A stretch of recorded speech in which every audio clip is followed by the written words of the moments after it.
अध्याय 17।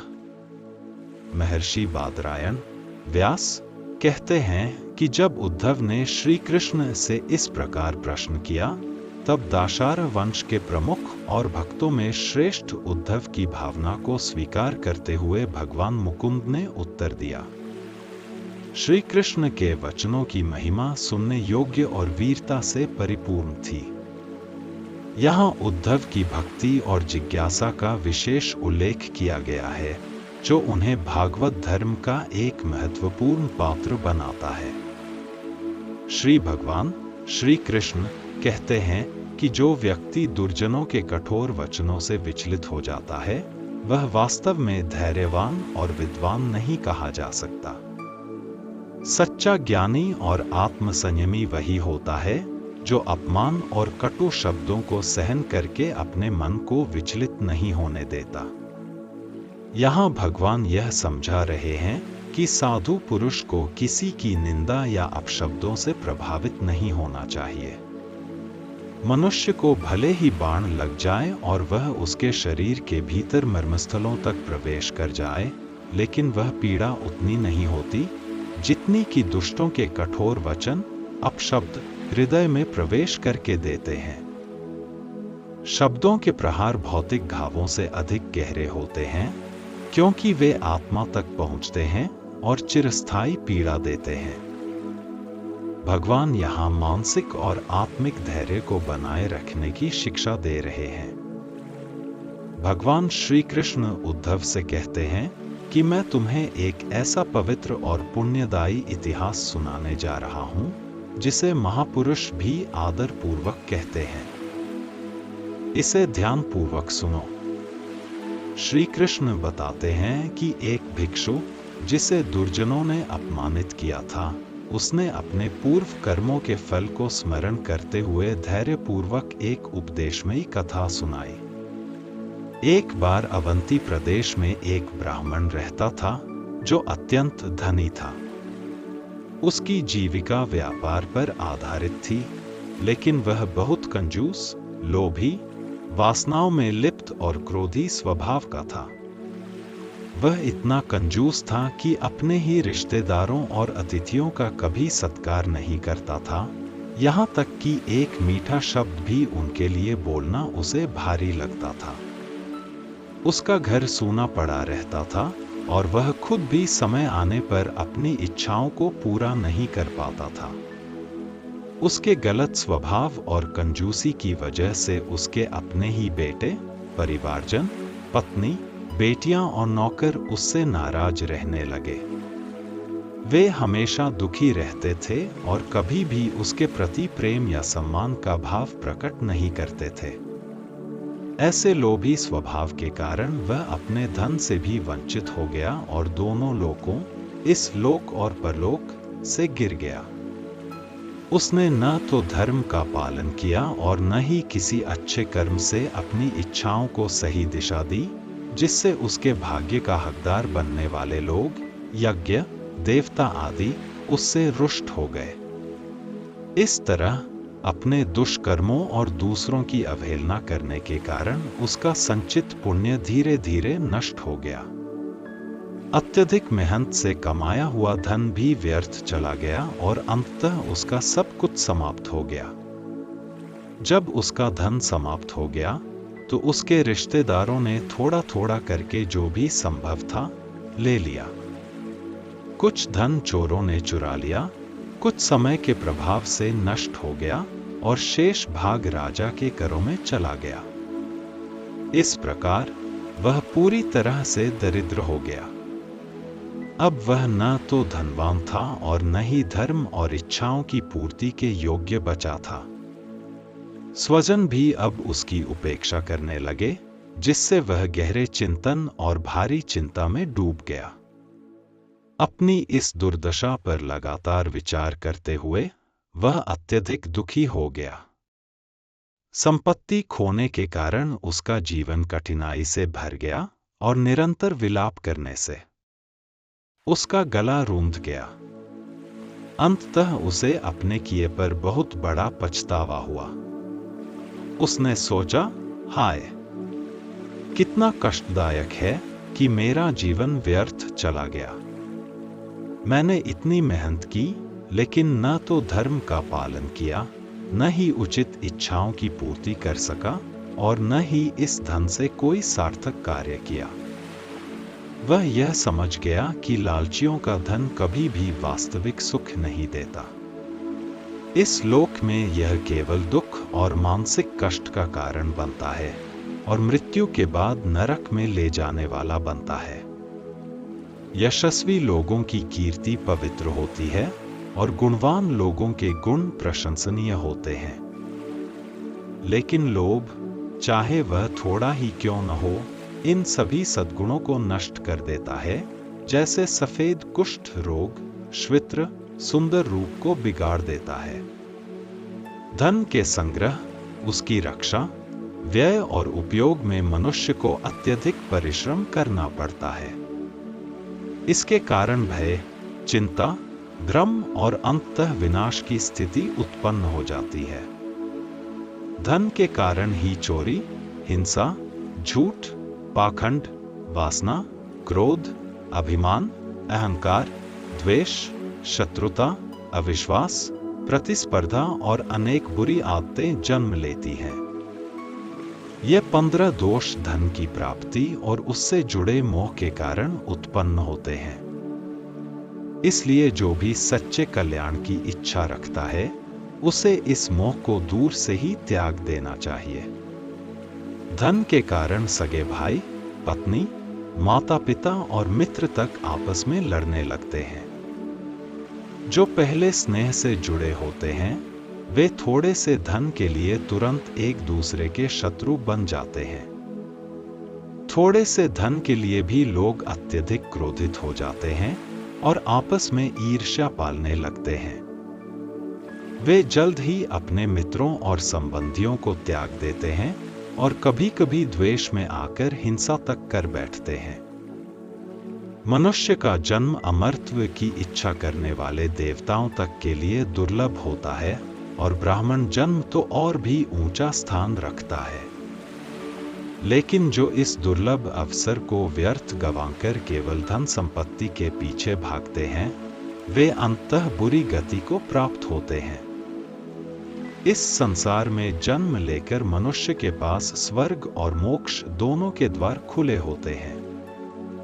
ऐसे में धन जैसी नश्वर और हानिकारक वस्तु के मोह में फंसना तुच्छ बात है, क्योंकि यह केवल दुख और विनाश का कारण बनता है।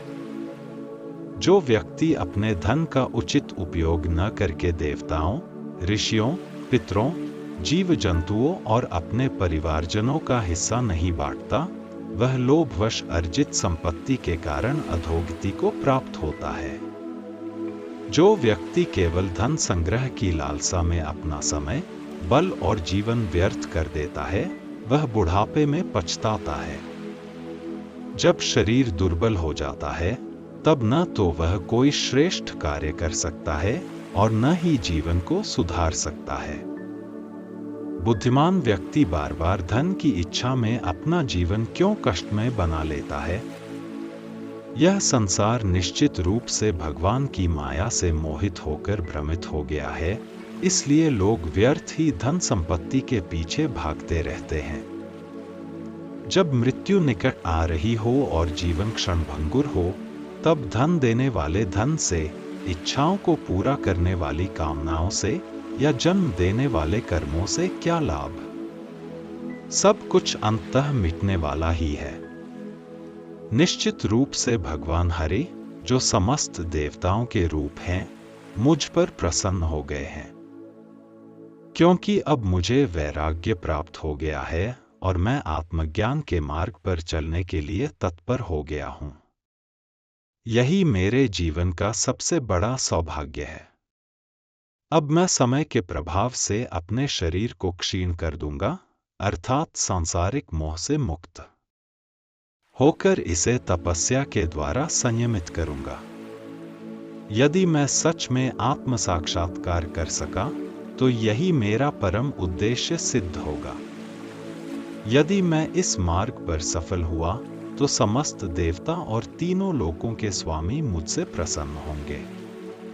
खटवांग ऋषि ने केवल एक मुहूर्त में ब्रह्मलोक प्राप्त कर लिया था, तो मैं भी आत्मकल्याण के लिए प्रयास करूंगा। भगवान ने कहा कि यह विचार करके अवंती देश का वह श्रेष्ठ ब्राह्मण अपने हृदय के सभी बंधनों को काटकर शांत और निरपेक्ष हो गया। उसने सांसारिक मोह का त्याग कर एक भिक्षु का जीवन अपना लिया। अब वह आत्मा और इंद्रियों को वश में रखते हुए संपूर्ण पृथ्वी पर विचरण करने लगा। वह नगरों और गांवों में भिक्षा के लिए जाता, लेकिन संसार से असक्त और निर्लिप्त रहता। उसके जीवन में कोई आकर्षण या पहचान का बंधन नहीं था।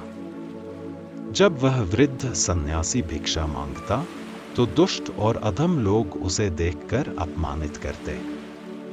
वे उसका मजाक उड़ाते और कई तरह से उसे तिरस्कार का पात्र बनाते। कुछ लोग उसकी लकड़ी की कमंडलू छीन लेते, कुछ उसका भिक्षा पात्र ले जाते, कुछ उसकी आसनी और जप की माला उठा लेते, तो कुछ उसके वस्त्र और चीर हरण करने का प्रयास करते। वे चीजें वापस देकर फिर से छीनते और इस तरह उसका उपहास उड़ाते। जब वह नदी किनारे बैठकर शांत भाव से भिक्षा में प्राप्त अन्न खाने का प्रयास करता, तब भी वे उसे अपमानित करने से नहीं चूकते। कुछ पापी और दुष्ट लोग उस संत का और अधिक अपमान करने लगे। कोई उसके सिर पर थूकता, तो कोई उस पर मूत्र त्याग देता। वे उसे बोलने के लिए मजबूर करते, मारते पीटते और यदि वह चुप रहता तो और भी अधिक सताते। कुछ लोग उसे डांटते और चिल्लाते हुए कहते कि यह चोर है। कुछ उसे रस्सी से बांधने का प्रयास करते और चिल्लाते, इसे बांधो, इसे बांधो, मानो वह कोई अपराधी हो। कुछ उसका मजाक उड़ाते हुए कहते कि यह पाखंडी है, धर्म का ढोंग कर रहा है। यह पहले धनी था, लेकिन अब अपना सब कुछ खोकर भिक्षा मांगने पर मजबूर हो गया है। इसने अपने परिवार को छोड़ दिया और अब झूठा सन्यासी बन बैठा है। कुछ लोग व्यंग्य करते हुए कहते, वाह, यह तो बहुत सहनशील और महान है। यह पर्वत की तरह अडिग है। बिना कुछ कहे ही मौन धारण करके अपने लक्ष्य को प्राप्त करना चाहता है, जैसे कोई बगुला ध्यान लगाए बैठा हो। इस तरह कुछ उसका मजाक उड़ाते, तो कुछ अपशब्द कहते। वे उसे एक खिलौने की तरह पकड़कर कभी बांधते, कभी घसीटते और उसके साथ खेलते जैसे वह कोई निर्जीव वस्तु हो।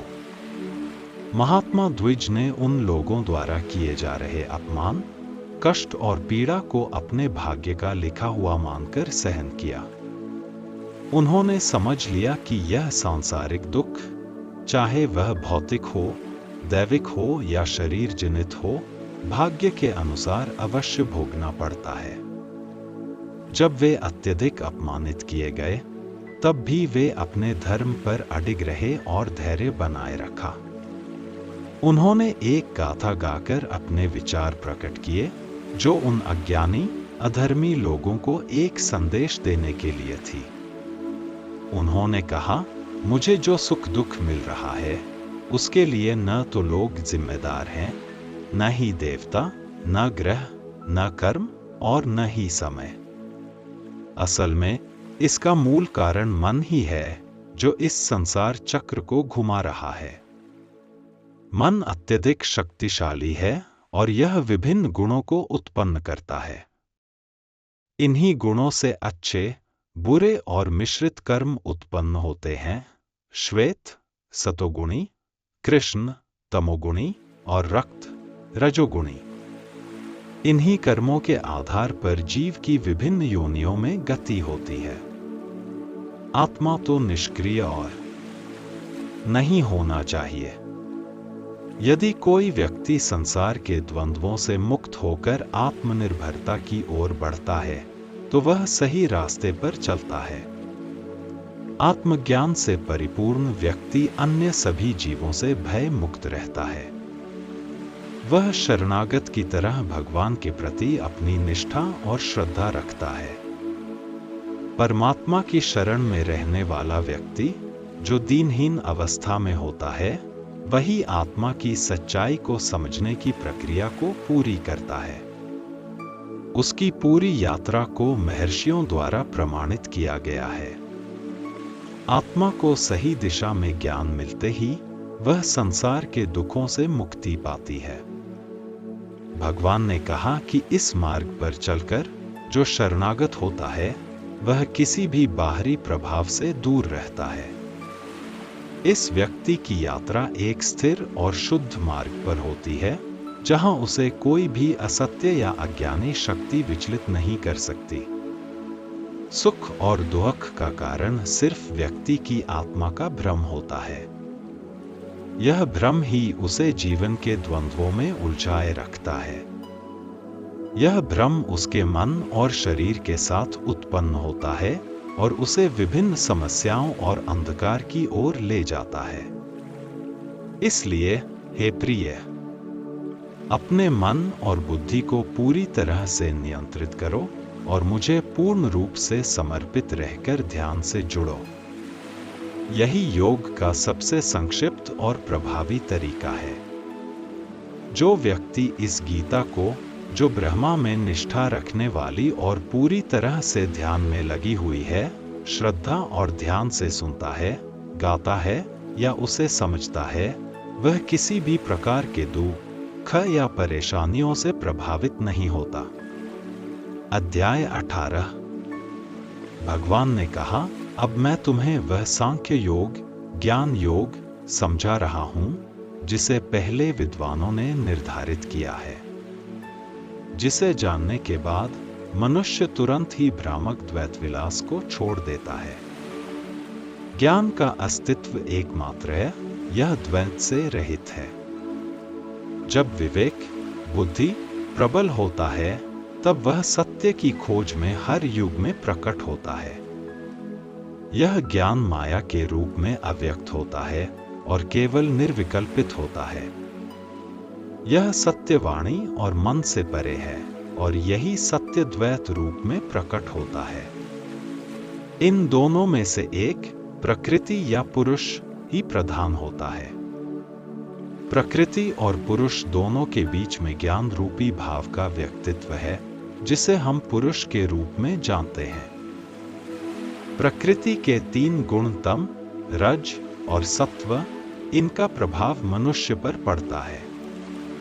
यह गुण मेरे द्वारा सृष्टि के प्रत्येक कार्य में प्रभावित होते हैं और पुरुष के इच्छा शक्ति द्वारा संचालित होते हैं। इन 3 गुणों तम, रज, सत्व का एक महाशक्ति सूत्र होता है, जो बहुत महान है और जो पुरुष के अस्तित्व में विलय होने के कारण जन्म लेने वाला अहंकार उत्पन्न करता है, जिससे वह विमोहित हो जाता है। इन तीनों तम, रज, सत्व के द्वारा व्यक्ति के मानसिक, शारीरिक और आध्यात्मिक कार्यों का कारण होता है, जो चैतन्य के अस्तित्व से जुड़ा हुआ है। इस प्रकार इन 3 गुणों तम, रज, सत्व के प्रभाव से विभिन्न इंद्रियों और मानसिक अवस्थाओं का जन्म होता है और यह उत्पत्ति प्रत्येक प्रकार की शक्ति के साथ जुड़ी होती है। इन 3 गुणों के कारण उन शक्तियों का निर्माण होता है जो जीवन के विभिन्न कारणों को निर्धारित करती हैं। ये शक्तियां परमात्मा के साथ मिलकर कार्य करती हैं। इन विशेष स्थितियों में मेरी ओर से उत्पन्न विचारों ने एक निश्चित उद्दीपन प्रक्रिया को जन्म दिया, जिसके द्वारा इस ब्रह्मांड की उत्पत्ति हुई और उसने मेरी सर्वोच्च सत्ता को अवलोकित किया। उसने तपस्या द्वारा रजस गुण से युक्त होकर मदन के आशीर्वाद से 3 प्रकार के लोकों का सृजन किया: पृथ्वी, आकाश और स्वर्ग। देवताओं के लिए आकाश, भूतों के लिए पृथ्वी और मनुष्यों एवं अन्य प्राणियों के लिए यह संसार एक विशिष्ट स्थान बन गया। इसके बाद सिद्धों के लिए और उच्च स्थान भी बनाए गए। नीचों असुरों और नागों के लिए प्रभु ने पृथ्वी के निचले हिस्से को उत्पन्न किया। उन्होंने कर्मों के परिणाम स्वरूप त्रिलोक में कर्मों के अनुसार गति निर्धारित की। योग, तप और न्यास के द्वारा निर्मल गति प्राप्त होती है। महान व्यक्ति सत्य, तप और भक्ति के योग से मेरे पास आते हैं। काल रूपी धाता द्वारा मैंने इस संसार को कर्म और गुणों के प्रवाह के अनुसार रचा। इससे संसार में कुछ उत्पन्न होता है और कुछ उसमें डूब जाता है। यह एक निरंतर प्रक्रिया है। जो भी तत्व सूक्ष्म से लेकर स्थूल तक होते हैं, उनका कार्य प्रकृति और पुरुष दोनों के सम्मिलन से होता है। सभी वस्तुएं इन दोनों के मिश्रण से कार्य करती हैं और प्रसारित होती हैं। जिसके पास प्रारंभ और अंत होता है, उसका मध्य भी निश्चित होता है। जैसे तेजस और पृथ्वी के तत्वों के विकार से वास्तविकता की पहचान होती है, वैसे ही पदार्थों के विकार और कार्य में मध्य के भेद होते हैं। जिसके द्वारा एक तत्व का रूपांतरण होता है, वह तत्व अपने पहले रूप को छोड़कर नया रूप ग्रहण करता है। जब एक तत्व अपने प्रारंभ और अंत से जुड़ता है, तो उसे सत्य माना जाता है। प्रकृति ही वह आधार है जिसके द्वारा पुरुष, आत्मा कार्य करता है। काल, जो ब्रह्मा का रूप है, इस सब का व्याख्याता है। ब्रह्मा के माध्यम से इन तीनों तत्वों प्रकृति, पुरुष और काल का प्रकट होना संभव है। सृजन प्रक्रिया नित्य चलती रहती है और वह पहले से निर्धारित क्रम में महान गुणों का विस्तार करती है। स्थिति और अंत का विचार केवल दृष्टि पर निर्भर है और इस क्रम का कोई विशिष्ट अंत नहीं होता। सभी लोकों का कल्पना और निर्माण पुरुष और प्रकृति द्वारा किया जाता है। यह 5 तत्वों के माध्यम से विशेष रूप से निर्मित होते हैं और ये पृथ्वी के साथ मिलकर कार्य करते हैं। मनुष्य का शरीर और आहार अंततः मिट्टी में समाहित हो जाता है। अन्न, जो हमारे जीवन का आधार है, वह धरती से आता है और उसमें पुनः समाहित हो जाता है। जल में गंध का लोप हो जाता है और जल के गुण भी समाप्त हो जाते हैं।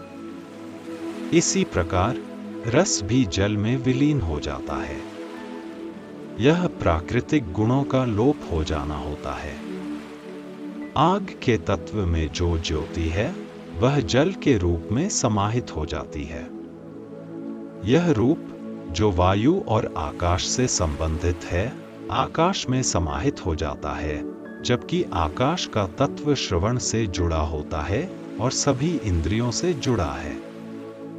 जो मूल कारण है, वह शुद्ध और शांत रूप से मन में समाहित हो जाता है। शब्द, जो पृथ्वी के पहले तत्व से जुड़ा है, अंततः उसी परम तत्व में विलीन हो जाता है। सभी गुण अपने ही स्थानों में समाहित होते हैं और जब प्रकृति के तत्व निष्क्रिय होते हैं, तब वे अव्यक्त रूप में समाहित हो जाते हैं। यह प्रक्रिया तब होती है जब समय का प्रभाव होता है और सब कुछ अव्यक्त रूप में लीन हो जाता है। समय और जीवात्मा एक मायावी रूप में इस संसार में होते हैं। आत्मा, जो अपनी असली अवस्था में स्थिर है, भ्रम और विकल्पों से ग्रस्त हो जाता है। यह विकल्प केवल भ्रम का हिस्सा होते हैं, जो जीव को भटकाते हैं। जो व्यक्ति इस संसार को इस प्रकार देखता है, वह भ्रम के जाल में फंसा हुआ है। मन का हर विचार और हृदय में रहने वाला संकोच इस भ्रम के कारण होता है, जैसे अंधकार में सूर्य का उदय। यह सांख्य शास्त्र का सिद्धांत है, जो संशय और भ्रम के जाल को तोड़ने का मार्ग बताता है। यह प्रतिलोम और अनुलोम, अर्थात विपरीत और सहायक दृष्टिकोणों से कार्य करता है, जो मुझसे प्राप्त होता है। अध्याय 19। प्रकृति के गुणों के मिश्रण से मनुष्य का स्वभाव बनता है। इन गुणों के संयोग से वह व्यक्ति अपनी प्रकृति को पहचान सकता है और उसे सही दिशा में समझ सकता है। शांति, संयम, धैर्य, तप, सत्य, दया और स्मृति जैसे गुण व्यक्ति को अपने आत्मिक विकास की दिशा में अग्रसर करते हैं। ये गुण उसे अपने भीतर की संतुष्टि और निष्कलंकता प्राप्त करने में मदद करते हैं। काम, मद, तृष्णा, अहंकार, आशीर्वाद, सुख और वीर्य ये सब व्यक्ति के मानसिक और शारीरिक प्रयासों के द्वारा उत्पन्न होते हैं। इनसे व्यक्ति का उत्साह और यश बढ़ता है, लेकिन ये उसे केवल बाहरी सुखों में बांधने के लिए होते हैं। क्रोध, लोभ, झूठ, हिंसा, याचना, दिखावा, थकान, अव्यवस्था, शोक, मोह और भय ये सभी गुण व्यक्ति को मानसिक और शारीरिक कष्टों में डालते हैं और उसकी स्थिति को संकट में डालते हैं। सत्व, रज और तम ये 3 गुण होते हैं जो प्रत्येक व्यक्ति के जीवन में एक क्रम से समाहित होते हैं। ये गुण व्यक्ति की वृत्तियों और स्वभाव को निर्धारित करते हैं और उनसे ही जीवन की दिशा तय होती है। सन्निपात या योग और व्यक्ति का मानसिक संकल्प एक दूसरे से जुड़े होते हैं। यह व्यक्ति के मानसिक और शारीरिक कृत्यों का समन्वय होता है जो उसके ध्यान और इंद्रियों के साथ जुड़ा रहता है। धर्म, अर्थ और काम की सिद्धि, जब व्यक्ति इन तीनों में संलिप्त होता है तो ये गुणों का संयोग श्रद्धा और धन का कारण बनता है। इस स्थिति में वह व्यक्ति अपने जीवन को उद्देश्यपूर्ण तरीके से जीता है। व्यक्ति की प्रवृत्ति जो उसके स्वधर्म और गुणों से जुड़ी होती है उसे जीवन में सच्ची निष्ठा की ओर ले जाती है। इस प्रकार उसे गुणों का पालन और अनुशासन करना चाहिए ताकि उसका जीवन संतुलित और समृद्ध हो सके। व्यक्ति का गुण, चाहे वह सत्व, रज या तम हो, उसकी मानसिक स्थिति को निर्धारित करता है। यह एक व्यक्ति के आचरण और स्वभाव को निर्धारित करता है और वह अपनी प्रवृत्तियों के अनुसार सत्व, रज और तम के गुणों से प्रभावित रहता है। जो व्यक्ति भगवान की भक्ति में रत होता है और जो अपने कर्मों के प्रति निष्कलंक और निर्भर रहता है, वह सत्व गुण से परिपूर्ण होता है। वह व्यक्ति अपने जीवन में शुद्धता और सच्चाई की दिशा में अग्रसर होता है। जब व्यक्ति अपनी इच्छाओं के अनुसार आशीर्वाद प्राप्त करने के लिए अपने कर्मों में रत होता है, तब वह रजस गुण से प्रभावित होता है। वह हिंसा और तमस की ओर प्रवृत्त होता है, जो उसके मानसिक और आत्मिक विकास में बाधक होते हैं। सत्व, रजस और तमस ये 3 गुण व्यक्ति के चित्त के अनुसार उसे प्रभावित करते हैं। इन गुणों का प्रभाव जीव की प्रकृति को निर्धारित करता है। यही कारण है कि जीवन में इन गुणों की पहचान और समंजन जरूरी है। जब सत्व गुण प्रबल होता है तो व्यक्ति की भक्ति और ज्ञान की प्राप्ति होती है और वह शुद्धता और शांति की ओर अग्रसर होता है। इसके परिणामस्वरूप वह सुखी और संतुष्ट रहता है और उसका जीवन धर्म और सत्य के मार्ग पर चलता है। जब तमस गुण प्रबल होता है तो व्यक्ति का जीवन दुख, कष्ट और अशांति से भरा होता है। वह कर्मों के परिणामस्वरूप यश और समृद्धि से दूर रहता है और उसके जीवन में अनिश्चितता और भ्रम की स्थिति उत्पन्न होती है। जब रजस गुण प्रबल होता है तो व्यक्ति शोक और मोह के प्रभाव में आकर मानसिक रूप से विकृत हो जाता है। उसकी ऊर्जा और ध्यान तामसिक प्रवृत्तियों में उलझ जाते हैं, जो उसे स्थिरता और शांति से दूर कर देते हैं। जब व्यक्ति का चित्त शांत होता है और इंद्रियां संतुलित होती हैं, तो यह सत्व गुण की स्थिति होती है। इस समय मन, शरीर और आत्मा एकता में होते हैं और व्यक्ति को भगवान के प्रति पूर्ण समर्पण और विश्वास होता है। यह स्थिति ज्ञान और आत्मा के मार्ग पर अग्रसर होने की होती है। जब रजस गुण सक्रिय होता है तो व्यक्ति के मन और इंद्रियां उलझन में पड़ जाते हैं। इस स्थिति में व्यक्ति के भीतर इच्छाएं, लालच और आत्म प्रवृत्तियां उत्पन्न होती हैं, जो उसे अपने कर्मों में अस्थिर और भटकाव की स्थिति में डाल देती हैं। वह अपने कर्मों के परिणामों के प्रति चिंता और तनाव महसूस करता है। जब तमस गुण अधिक होता है तो व्यक्ति के चित्त में अंधकार छा जाता है। मानसिक और शारीरिक शक्ति कमजोर पड़ जाती है और आत्मज्ञान की दिशा में मार्ग अवरुद्ध हो जाता है। व्यक्ति को मानसिक थकान, निद्रालुता और अवसाद का अनुभव होता है। यह स्थिति व्यक्ति को भ्रमित और नकारात्मक बनाती है। सत्व गुण के प्रभाव में व्यक्ति आत्मज्ञान की ओर बढ़ता है। वह सही और गलत का अंतर समझने लगता है और उसके जीवन में सच्चे सुख का अनुभव होता है। रजस और तमस के विपरीत यह गुण व्यक्ति को स्थिर और संतुलित बनाए रखता है, जिससे वह आत्म साक्षात्कार की ओर अग्रसर होता है। रजस और तमस गुण व्यक्ति के जीवन में दुख, भ्रम और अशांति का कारण बनते हैं। ये गुण उसे अपनी आत्मा से दूर कर देते हैं और नकारात्मकता की ओर प्रवृत्त करते हैं। सत्व गुण के जागरण से व्यक्ति अपने अंतर्मन में शांति और संतुलन महसूस करता है, जो उसे दिव्य अनुभव और आत्मज्ञान की ओर ले जाता है। शरीर और आत्मा के द्वारा जो सत्व गुण से प्रेरित होते हैं, वे ब्रह्मा तक पहुंचने के मार्ग पर अग्रसर होते हैं। इसके विपरीत जो रजस और तमस से प्रभावित होते हैं, वे नीचे की ओर जाते हैं और जीवन के असली उद्देश्य से दूर होते हैं। जब सत्व गुण के प्रभाव में व्यक्ति प्रलय की स्थिति में जाता है, तो वह नरलोक में प्रवेश करता है। रजस के प्रभाव में लोग संसार के भोगों में रत रहते हैं, जबकि तमस के प्रभाव में लोग नरक की ओर अग्रसर होते हैं।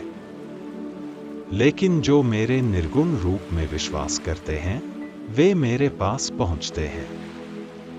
जो कर्म सत्व गुण से प्रेरित होते हैं, उनका फल शुद्ध और दिव्य होता है, जबकि रजस और तमस से प्रेरित कर्मों का परिणाम हिंसा और नाश की ओर ले जाता है। सात्विक ज्ञान आत्मा की गहराई से जुड़ा होता है और वह शुद्धता का परिचायक होता है। रजस और तमस के ज्ञान का प्रभाव भ्रमित करता है और वह प्राकृत और नाशमूलक होता है। जो मेरे निर्गुण रूप में ध्यान करते हैं, वे वास्तविक ज्ञान को प्राप्त करते हैं। जो लोग सत्व गुण से प्रभावित होते हैं, वे वनवासियों की तरह शांति से जीते हैं। रजस से प्रभावित लोग शहरों में रहते हैं, जहां संघर्ष और अशांति होती है, और तमस से प्रभावित लोग अपवित्र स्थानों में रहते हैं। मेरे निर्गुण रूप में निवास करने वाले लोग शुद्ध और शांत होते हैं। सात्विक व्यक्ति कर्मों में बेमेलता से दूर रहते हुए किसी भी प्रकार की आसक्ति या मोह से मुक्त रहते हैं। राजसिक व्यक्ति आसक्ति और ईर्ष्या से भरे होते हैं, जबकि तामसिक व्यक्ति याददाश्त की गड़बड़ी और भ्रम से प्रभावित होते हैं और उनके कर्म अक्सर नाशक होते हैं। सात्विक श्रद्धा आत्मिक और उच्चतम स्तर की होती है, जबकि राजसिक श्रद्धा कर्मों के प्रति विश्वास और विश्वास के कारण होती है। तामसिक श्रद्धा धर्म के विपरीत असत्य और भ्रमपूर्ण होती है, जबकि निर्गुण श्रद्धा मेरी सेवा के लिए होती है। सात्विक आहार शुद्ध, ताजे और पोषणकारी होते हैं। राजसिक आहार तीव्रता और उत्तेजना से भरपूर होता है, जबकि तामसिक आहार अपवित्र और अशुद्ध होता है, जो केवल दुख और मानसिक असंतुलन को जन्म देता है। सात्विक सुख आत्मा से उत्पन्न होता है। यह मानसिक शांति और संतोष प्रदान करता है। राजसिक सुख भोगों और बाहरी इच्छाओं से उत्पन्न होता है, जबकि तामसिक सुख भ्रम और शोक के कारण उत्पन्न होता है, और निर्गुण सुख केवल मेरी शरण में होता है। सभी भौतिक वस्तुएं, समय, स्थान, ज्ञान और कर्म, ये सभी त्रिगुण सात्विक, राजसिक और तामसिक के प्रभाव में होते हैं, और प्रत्येक व्यक्ति के कर्म, स्थान, समय और श्रद्धा के आधार पर इनका गुण निर्धारण होता है। सभी गुण और भाव जो व्यक्ति में होते हैं, वे अव्यक्त पुरुष से उत्पन्न होते हैं। ये गुण दृश्य, श्रुत और मानसिक चिंतन के माध्यम से व्यक्त होते हैं और बुद्धि द्वारा समझे जाते हैं। इन गुणों के माध्यम से मनुष्य संसार में बंधा हुआ होता है। जब इन गुणों को भक्तियोग और मेरे भाव में स्थापित किया जाता है, तो वे व्यक्ति को मोक्ष की ओर मार्गदर्शन करते हैं और वे मेरे प्रति पूर्ण रूप से समर्पित होते हैं। इसलिए जो लोग ज्ञान और विज्ञान से परिपूर्ण होते हैं, वे गुणों के प्रभाव से मुक्त होकर मुझ में समर्पण करते हैं और मुझे भजते हैं। ज्ञान और बुद्धिमान व्यक्ति जो वश में रहते हुए मुझ में निरंतर ध्यान करते हैं, रजस और तामस के गुणों पर विजय प्राप्त करते हुए सात्विक गुणों का पालन करते हैं। जो व्यक्ति सात्विक गुणों से परिपूर्ण रहते हैं और शांति से मुझ में स्थापित होते हैं, वे मुझे प्राप्त कर लेते हैं, जिससे वे आत्मा से मुक्त होकर मुझ में समाहित हो जाते हैं। व्यक्ति जब जीवात्मा के गुणों से मुक्त होता है और पूरी तरह से मुझ में स्थित होता है, तब वह ब्रह्मा की पूर्णता को प्राप्त करता है, जो न भीतर से है न बाहर से। अध्याय 20। भगवान ने कहा, इस शरीर को प्राप्त कर जो मेरे धर्म में स्थित होकर आत्मा के परम आनंद में समाहित होता है, वह मेरे परम स्वरूप को प्राप्त करता है। जो जीव गुणों से उत्पन्न हुआ है, वह ज्ञान में निष्ठा रखते हुए इन गुणों को केवल माया के रूप में देखता है और उन्हें वास्तविकता से परे मानते हुए इस संसार के झमेले से मुक्त होता है।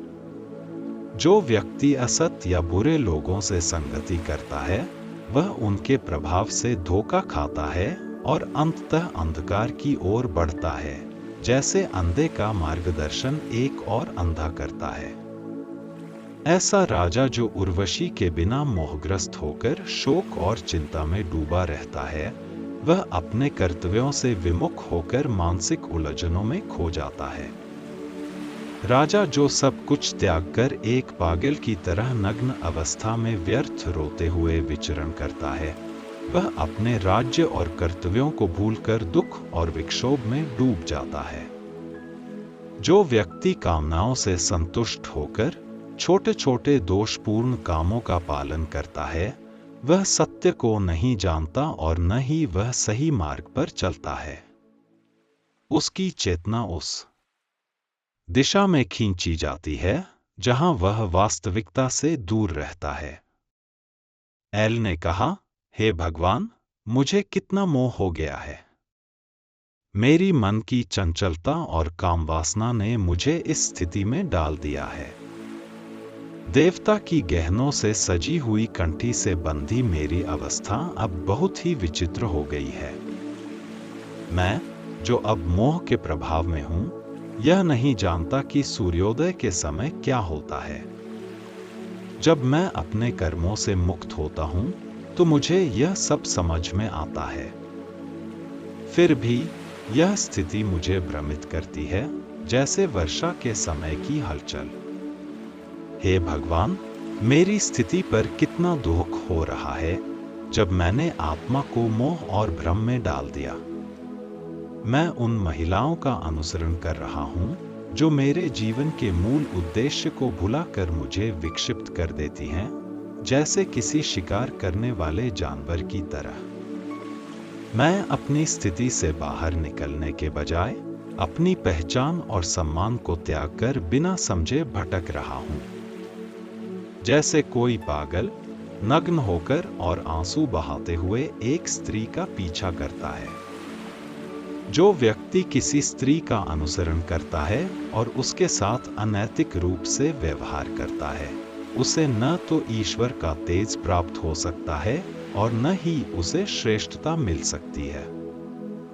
वह सच्चे आत्मज्ञान और ईश्वरीय शक्ति से दूर रहता है, जैसे कोई व्यक्ति कांटे में फंसा हुआ होता है। किसी व्यक्ति को ज्ञान, तपस्या, त्याग या शास्त्रों का श्रवण तब तक लाभ नहीं देता जब तक उसका मन स्त्रियों के आकर्षण से हटा नहीं होता। केवल मौन और एकांत में रहकर ही कोई मनुष्य अपने मन को स्त्रियों के प्रभाव से मुक्त कर सकता है। जो व्यक्ति अपनी आत्मलाभ की चेष्टाओं में माया में फंसा रहता है, उसे समझना चाहिए कि वह मूर्ख है, भले ही वह खुद को पंडित समझता हो।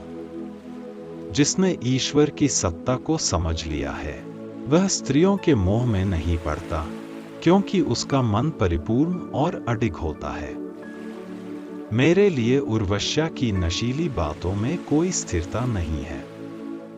जैसे कोई व्यक्ति आग में घी डालने से तृप्त नहीं होता, वैसे ही मेरा आत्मसंतोष कभी भी स्त्री के आकर्षण से शांत नहीं हो सकता। जो पुरुष अपनी चेतना को खो बैठता है, उसे कोई अन्य नहीं, केवल भगवान ही मुक्त कर सकते हैं। यही वास्तविकता है कि केवल आत्मा, परमेश्वर और भगवान की भक्ति से ही चित्त की शुद्धि संभव है। जिसके मन में पहले ही मोह और भ्रम जमा हो चुका होता है, उसके लिए यदि देवी द्वारा कुछ भी कहा जाए तो वह व्यक्ति उसे नहीं समझ सकता।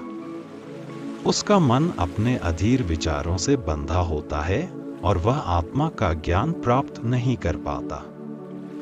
जो व्यक्ति अपनी इंद्रियों को नियंत्रित नहीं कर पाता और जो स्वयं को सही रूप में समझने की बजाय भ्रमित रहता है, वह रज्जू, डोरी या सर्प के समान होता है, जो वास्तविकता को नहीं पहचानता।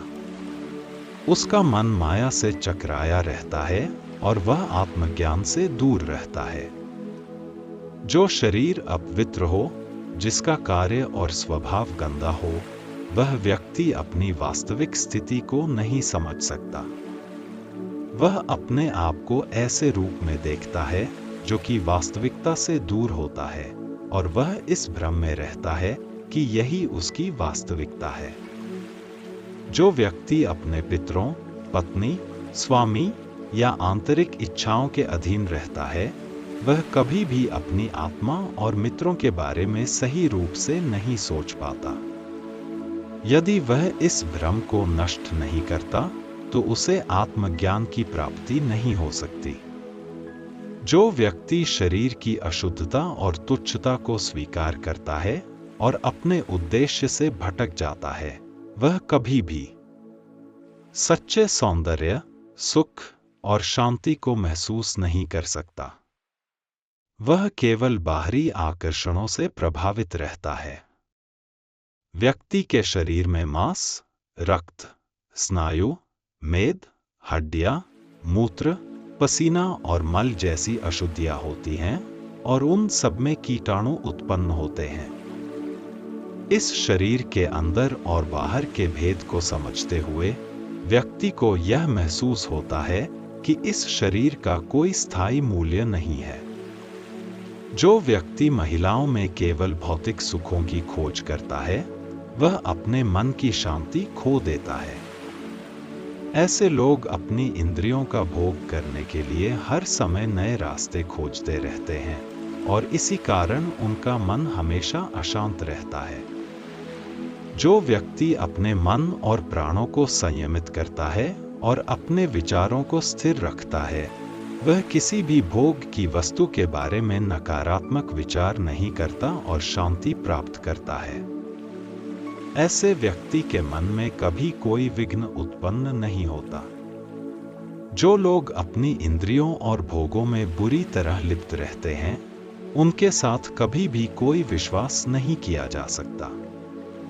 यह भोगों के पथ पर चलने वाला व्यक्ति हर बार विपरीत परिणामों का सामना करता है और इस तरह वह अपनी आत्मा के वास्तविक उद्देश्य को भूल जाता है। भगवान ने कहा कि इस प्रकार जब वह राजा उर्वशी की बातों को सुनकर भ्रमित हो गया तो उसने अपनी आत्मा को पहचानते हुए मुझ में पूरी तरह से समर्पित कर दिया। इस ज्ञान से उसका मोह समाप्त हो गया और वह शांति प्राप्त करने में सक्षम हो गया।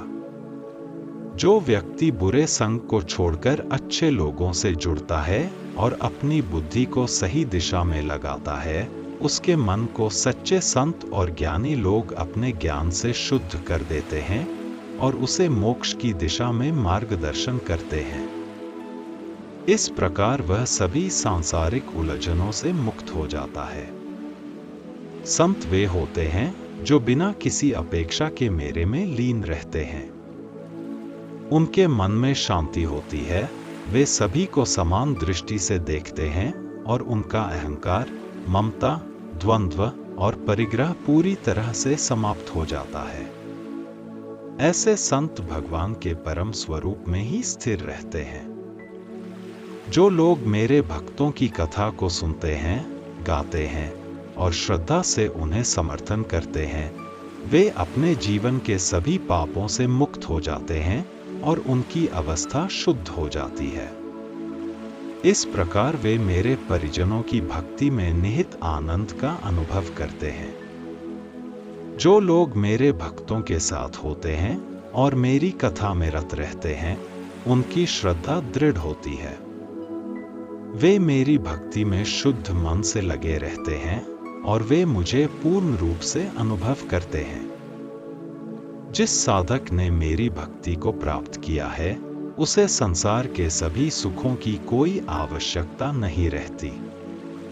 वह मुझे, जो अनंत गुणों वाला ब्रह्मा है, अपने आत्मा में अनुभव करता है और पूर्ण आनंद में स्थित होता है। जो व्यक्ति भगवान का शरणागत होता है और संतों का संग करता है, वह सभी प्रकार के भय और अंधकार से मुक्त हो जाता है और शीतलता एवं शांति प्राप्त करता है। जैसे शीतलता और प्रज्वलन में अंतर होता है, वैसे ही साधु और संतों के संपर्क से आत्मा में शांति की प्राप्ति होती है। जो व्यक्ति इस भयंकर संसार के महासागर में डूबने से बचने के लिए ब्रह्म विद्या का अनुसरण करता है, वह संतों के मार्गदर्शन में शांति और स्थिरता प्राप्त करता है। संत अपने ज्ञान से उस व्यक्ति को उस सुरक्षित नाव में बैठाते हैं जिससे वह संसार के अंधकार में डूबने से बच जाता है। अन्न और प्राणियों के प्राण में अंतर है। भगवान ही प्राणियों का पालन करता और शरणदाता है। धर्म, यथार्थ और सच्चे कर्म ही मृत्यु के बाद भी मानव को सुरक्षा और शांति प्रदान करते हैं, और संत भी ऐसे पथ पर चलने वाले व्यक्तियों को मार्गदर्शन करते हैं। संत वे होते हैं जो अपनी दृष्टि से सभी को जागरूक करते हैं। वे भगवान, देवता और आत्मा के रूप में हमें सब कुछ दिखाते हैं। वे हमें आंतरिक दृष्टि और ज्ञान प्रदान करते हैं जिससे हम सच्चाई को पहचान सकें और अपने जीवन को सन्मार्ग पर चल सकें। वैत्सेन के अनुसार जो व्यक्ति इस संसार की मोहमाया से दूर रहते हुए आत्मा के परम स्वरूप में तल्लीन होता है, वह इस पृथ्वी पर शांति और स्वतंत्रता का अनुभव करता है। वह अपने जीवन को अपने आत्मा के परम आनंद में व्यतीत करता है और संसार के बंधनों से मुक्त हो जाता है।